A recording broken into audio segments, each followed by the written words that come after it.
Handa ka na bang maging nanay? Oo naman, no. Alam mo naman kung gaano katagal ko nang pinapangarap to. Siguraduhin mo lang. Kasi wala nang bawian to. Wala na. Sa wakas, mabubuo na rin ang pamilya natin.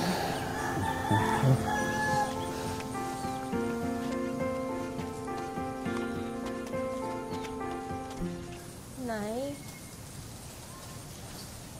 bago na po yung isip ko. Ayoko na pong paampun si Precious. Nagkasundo tayo. Ngayon pa. Kung kailan darating na mag-aampon dyan. Ayoko po, Nay. Tao po. Lola Pilar, nandito na po kami para kunin si Precious.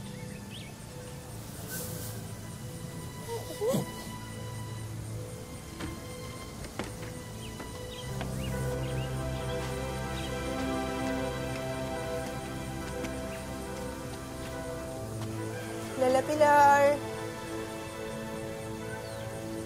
Lola Pilar. Nandito na po kami para kunin si Precious. Halika, pasok kayo. Sige. Pasok kayo. Precious. Anak ko? Anak ko? Precious? Unat si Precious. Ayoko na lang bago naisip ko na. Elia, saan mo dadali ng bata? Oh, no. Tulungan mo. Kukunin mo yung bata. Unat si Precious.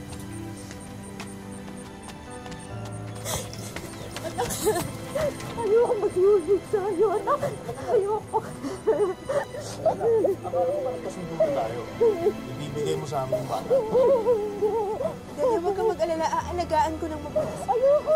Tuturin ko sa sarili kong anak. Ayoko. Lola Pilar? Ayoko na po. Precious, aalagaan kitang mabuti. Sumama ka na sa...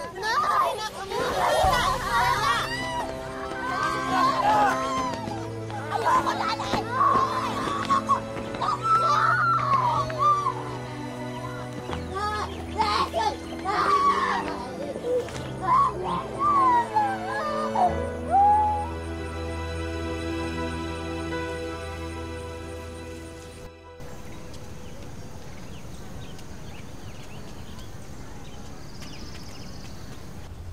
Gusto mo ba yung bago kong biling damit? Ito pa, meron pang isa.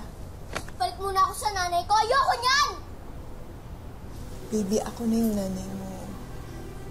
Sabi nga ayoko sa'yo, di ba? Balik muna ako sa nanay ko! Gusto mo bumalik ka sa bahay niyo? Ako na nga yung nanay mo. Sana galangin mo naman ako. Precious! Ano yan, ha? Huwag mo binabastos sa nanay mo. Igalang mo siya. Ha? Pamilya mo na kami ngayon. So please lang. Ano to? Huwag mo hawakan yan. Bigay yan ng nanay ko! Ayoko sa'yo!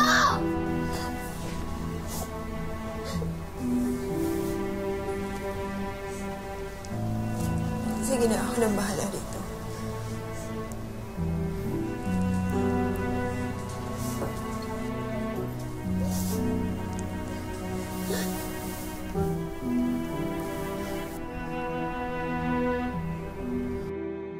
Bata pa lang si Precious nang ipaampon siya ng kanyang magulang.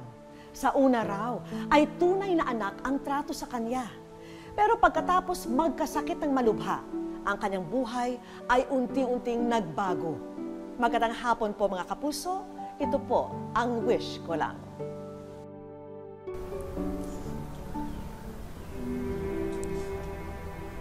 Onat! Onat, anong gagawin natin? Ang taas ng lagnat ng bata! Precious? Ano gusto mong gawin natin? Dadalhin sa ospital? Eh, gastos lang yan. Oo nga, ano nga gagawin natin? Hindi ko alam. Bimpo, ayan o, may bimpo. Para lagnat lang eh. Precious? Oo, may paraan yan. Precious? Precious? Anak? Oh no! Si Precious! Precious!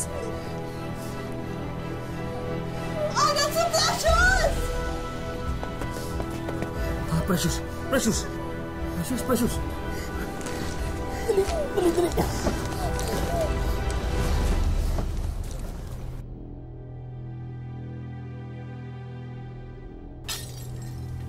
Matapos daw magdeliryo ni Precious, hindi na nanumbalik ang tamang pag-iisip niya. Ito naman, Precious! Ano ba? Labing-limang taon ka na hindi ka na natuto maghugas ng pinggan? Kasabay rin ng malaking pagbabago sa kanyang buhay ay ang pagbabago ng ugali ng mga umampon sa kanya. Kung alam ko lang na nalaki ka sinto-sinto, sana hindi na kita inampon! Ngayon, linisin mo to, ah. Linisin mo to, ah.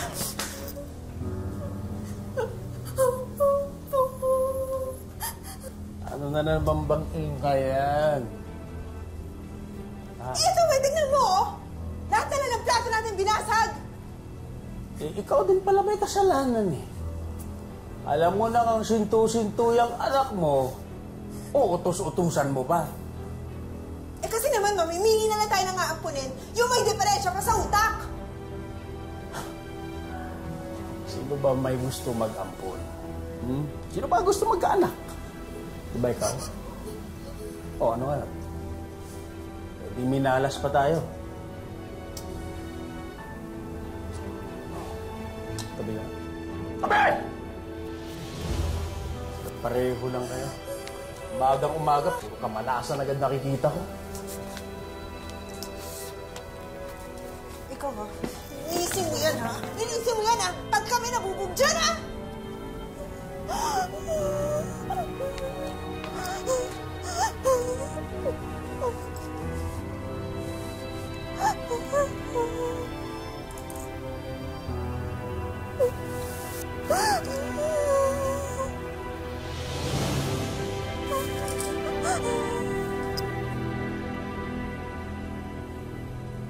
Bagamat naipaampon na si Precious, patuloy pa rin ang pangangamusta ng kanyang tunay na ina. Sa katunayan, gumawa pa raw si Delia ng hakbang para makita muli ang anak niya.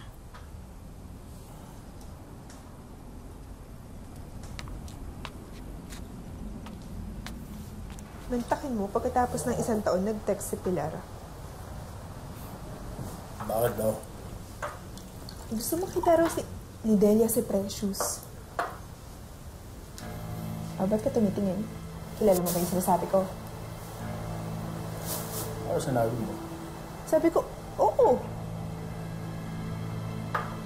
Nagkalaga ka rin naman pala talaga. Paano yan? Baka kung nila sa atin yung bata. Kukunin? Gusto tayo na nagpalaki dyan. Sinasabi ko lang. Kasi baka manggulo na naman yung babae mo sa atin.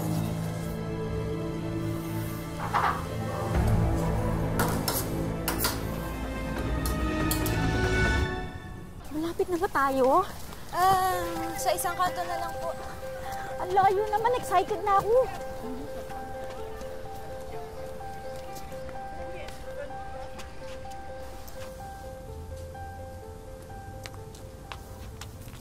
Hoy! Sira ulo ka ba talaga? Ha? Sinabi ko sa'yo maglinis. Di ko sinabi sa'yo itapon mo to. Ano? Pasensya na po, tay. Basta mo ikaw. Talagang pinapainit mo ulo ko eh. Ha? Eh paano kung nawala to? Ha? Alam mo ba kung magkano laman ito? Tay, hindi ko nasadya. Tay, sorry po. Dapat sa'yo saktan para magtanda ka!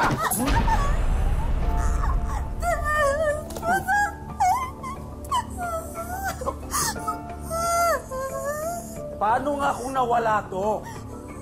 Ha? Saan tayo kukuha ng pambili ng bigas? Ikaw maghahanap ng pera? Eh kahit kasalita, di ka marunong. Hindi ko tinasadya. Ha? Sigurado ka ditong bahay nila? Opo, ito po yung address na pinadala nila eh.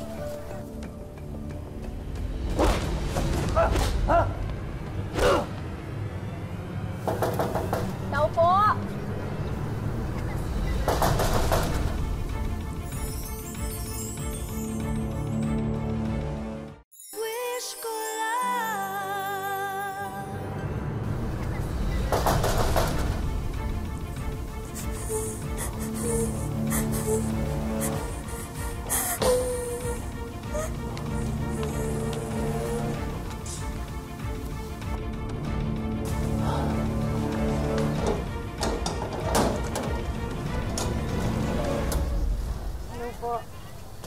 po, dito ho ba nakatira si Ona at si Maribel? Naku, matagal nang wala sila dito. Magtanong na lang po kayo sa iba. Pasensya na, wala po akong alam dyan.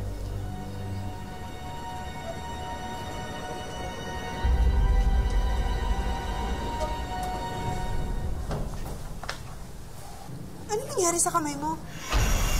Eh, magaling mong anak. Muntik nang itapon tong wallet ko. Eh, may laman to.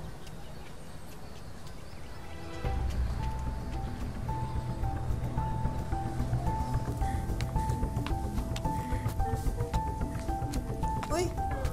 Uy! Tumayo ka nga dyan! Tulungan mo ako sa mga pinamili ko. Tayo! Uy, ano bang ginawa mo na naman dito? Baka na paano na yan? Wala yan, gas-gas lang yan. Tumayo ka na!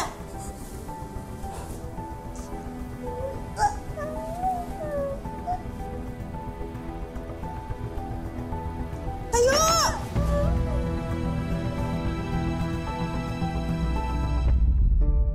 Minsan na ring hinanap si Precious ng kanyang tunay na ina.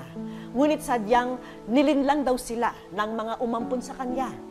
Ilang taon din nagpatuloy ang pananakit sa bata. Imbis na pagkalinga, walang tigil na pambubugbog ang kanyang sinapit mula sa kinalakihang magulang.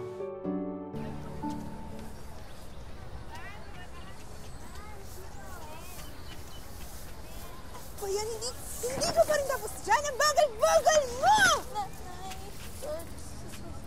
Ano oras mo tatapusin yan? Hindi ka talaga nagtitino. Wala ka nang ginawang tama! Tapusin mo yan! Bakit? Hindi ka naman tapusin mo yan! Ikaw, boto ko, hindi ko naman. Anong gusto mong gawin sa buhay? Ayun po si Precious. Matagal ko na pong gusto sabihin sa inyo nangyayari sa bata kasi naaawa na po ako sa kanya.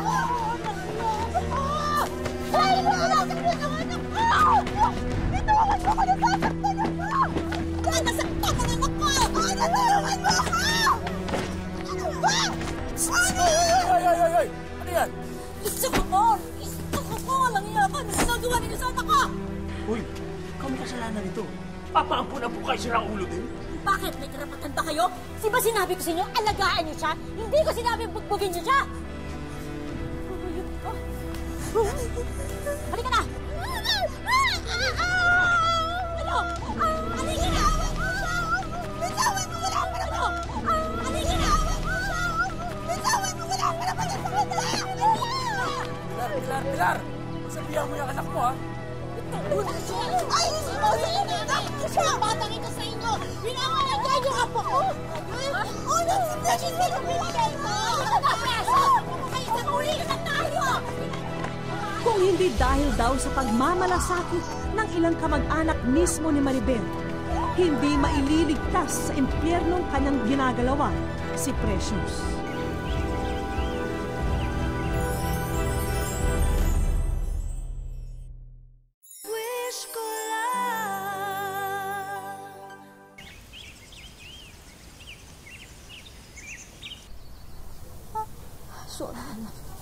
Kahit na nasa tunay na niyang magulang si Precious, hindi naging madali para sa kanya ang muling tanggapin ang kanyang ina.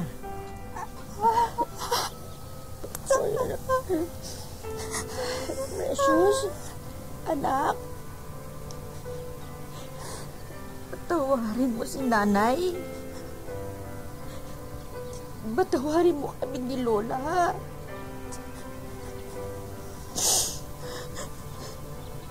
Wala nang mananakit sa'yo. Magkasama na tayo muli. Ngunit unti-unti, dahil sa kalingang ipinamalas nito sa kanya, naging malapit na rin ang kanyang puso sa dating naiwang pamilya. Tayo, anak. Wala nang mananakit sa'yo. Hindi, anak, hindi. Wala nang mananakit sa'yo. Wala na sila. Magkasama tayo muli ni Lola mo. Mahal na mahal kita, Precious. Mahal na mahal kita.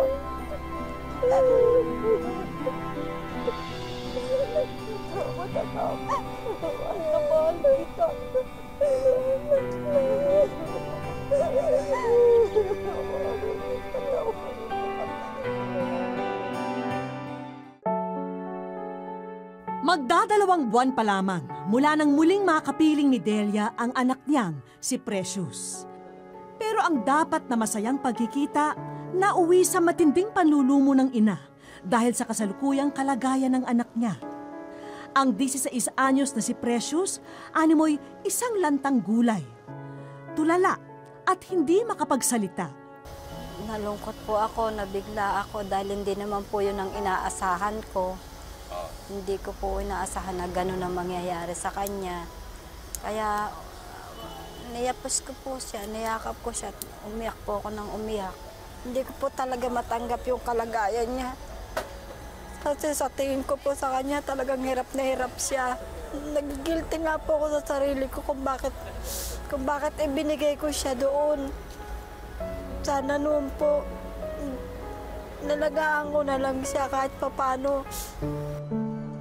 Sa tuwing magkasama silang mag-ina, parang laging may isinusumbong sa kanya si Precious. Tungkol daw ito sa naging karanasan niya sa kamay ng mga taong dapat nag-aaruga sa kanya. At dahil hirap magsalita, tanging ang mga pilat sa balat ang naging katulong ni Precious para maisalarawan ang bangungot niya sa piling ng mga umampun sa kanya. Tinatanong ko po siya pagka kaming dalawa'y magkaharap. Sabi ko, "Ne, anong ginawa sa'yo?" Tapos sinasabi niya sa akin na pinupukpok daw po siya. Ganun daw ang ginagawa sa kanya. Tapos pag pinapahiran daw po siya ng bibig, kinukuyubos daw yung bibig niya. Parang ang nararamdaman ko sa kanya kasi nanay niya po ako. Parang sinusumbatan niya ako na, "Mama, bakit mo ko ibinigay sa kanila?" Dahil yun din po ang nararamdaman ko sa sarili ko. Gayunpaman, handa na raw magpatawad ni Delia at ituloy na lamang ang buhay na kasama si Precious. Alam niyang magiging mahirap ito para sa kanya dahil sa kakarampot na kita sa paglalabada. Pero mas nanaisin niyang igapang ang kanilang kabuhayan. Huwag lang mawalay muli sa kanya ang anak na si Precious. Basta sa akin, hindi na siya mapapawalay sa amin kahit na anong mangyari. Hindi na kami mag-iwalay na mag-ina. Pero sa totoo lang po, nung una-una pa lang, gusto ko siyang ibalik doon. Kaya lang naisip ko, kung anong hirap ang kanyang dinanas doon, baka higit pa doon ang dadanasin niya. Kaya sabi ko, dito ka na lang sa poder ko na. Hindi raw sapat ang salitang patawad para mapuna ni Delia ang lahat ng kanyang mga pagkukulang kay Precious. Bagamat hindi niya maipapangako ang isang masaganang buhay, ipinapangako naman niya sa anak na walang sinuman ang maaring makapanakit sa kanya. Nak, natawarin mo si Mama kasi pinaampong ka ni Mama. Dapat hindi mo dinanas yung ganyan. Nagigilty po talaga ako sa sarili ko.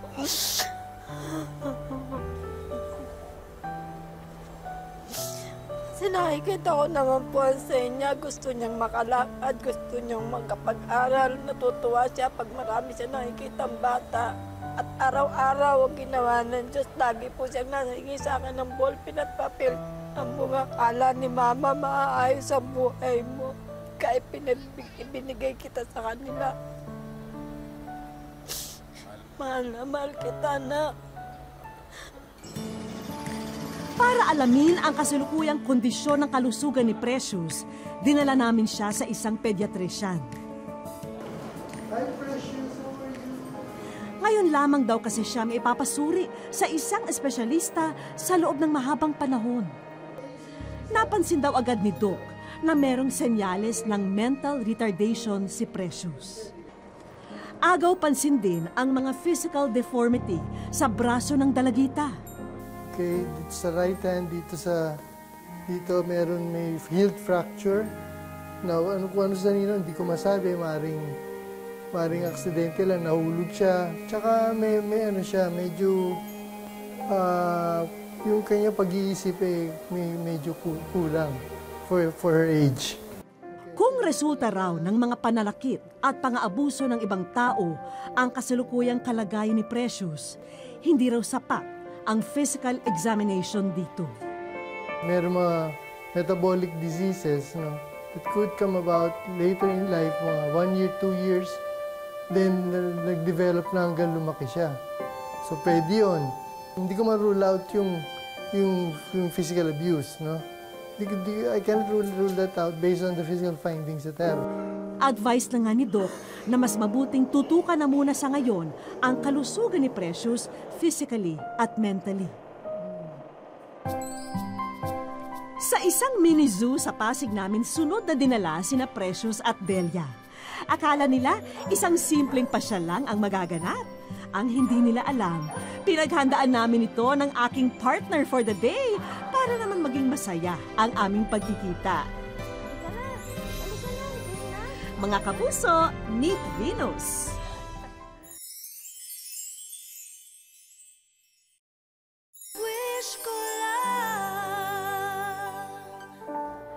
Sa loob ng 10 taon, puro pasakit ang dinanas ni Precious sa kamay ng mga taong akala niya'y mag-aalaga sa kanya.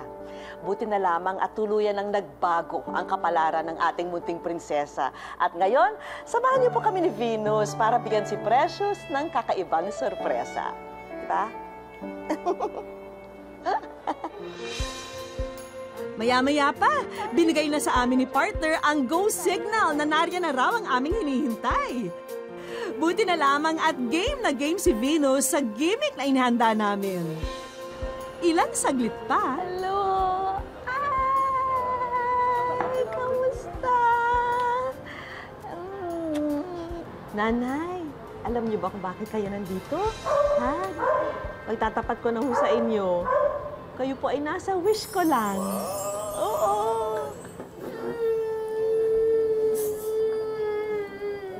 Sa puntong yun, biglang humagulgol si Precious. Wala lang mananakit sa'yo, ha? Oh, kasama mo si Mama, ha? Ha? Mas gusto mo kasama si Mama ngayon, ano? Ha? Mas gusto mo na rito? Hindi ka na babalik doon, ha? Ha?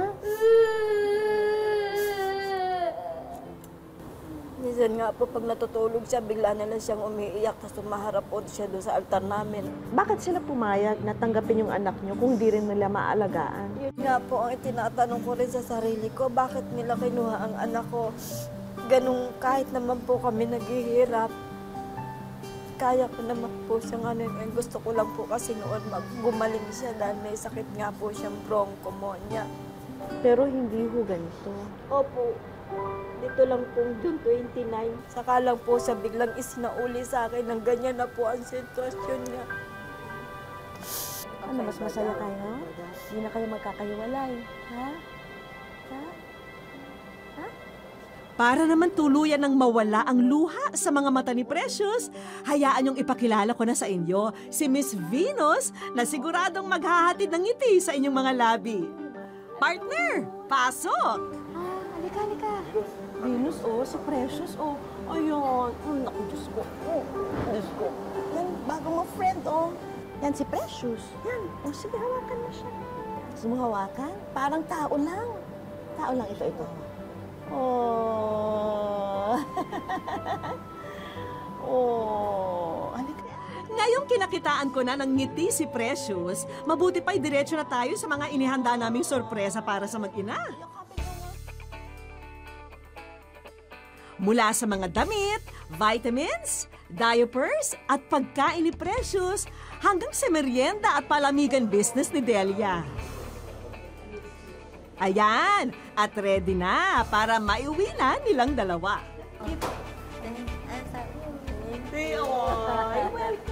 Sapat na ang mahihinang tinig ng pasasalamat at ngiti ni Precious para malaman naming napasaya namin sila ngayong araw.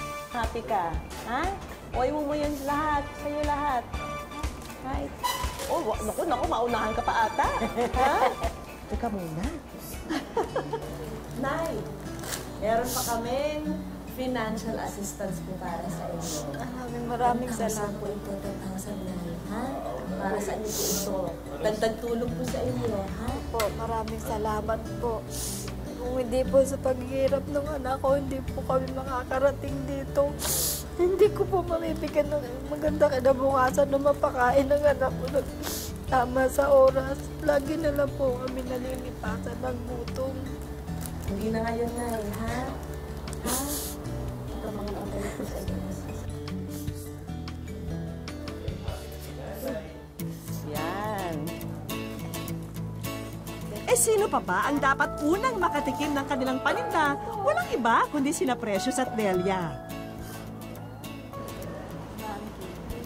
Stricto pala si Kuya. Sarap? Okay ba? Nako partner, pasensya ka na ha. Bawal daw sa'yo ang juice, sabi ng trainer mo. Sina Precious na lang muna ha.